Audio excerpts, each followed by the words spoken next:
In a small, lively home, an old man sits by the window, rocking gently in his chair. His eyes reflect memories, some warm, some heavy with sadness. In the background, a child's laughter fills the air, bright and innocent, as he plays with his toy car. But not all is well.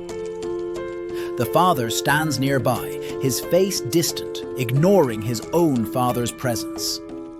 The old man asks softly for a glass of water. The father sighs. "You're free all day. Get it yourself." The grandfather looks down, embarrassed, and struggles to stand, pain etched on his face. Days go by. The father's coldness never fades. He never shares a smile, never a kind word. From a distance, the grandfather watches as the father laughs and plays with his son, wishing for a moment of warmth. One day, the old man's health falters. He coughs, looking weak, but the father only tells him to wait. He has no time. The child, noticing the sadness, asks, "Dad, why don't you laugh with Grandpa? Why are you always upset with him?" The father replies coldly, "You won't understand now. You'll know when you're older." Behind the wall, the grandfather hears their words. A single tear rolls down his cheek. Turning point, the nursing home. Frustrated and tired, the father tells his wife, "I can't do this anymore. Tomorrow, I'll take him to a nursing home." His wife listens in silence, worry in her eyes. The next day, the father quietly packs his father's clothes. The old man stands by, silent and heartbroken. The child, sensing something is wrong, asks to come along. The father reassures him, "It's just a quick trip. I'll be back soon." They arrive at the nursing home. The grandfather steps out, suitcase in hand, staring at the building with sorrow. At the entrance, he looks back at his son, whispering, "I never thought I'd see this day."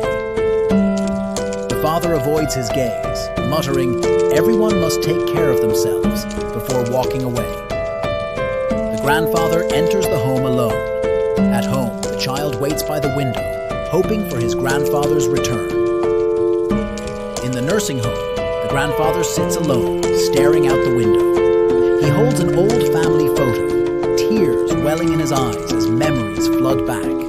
Surrounded by other residents, he remains silent and withdrawn. A kind nurse offers him tea, but he only nods politely, lost in his own world.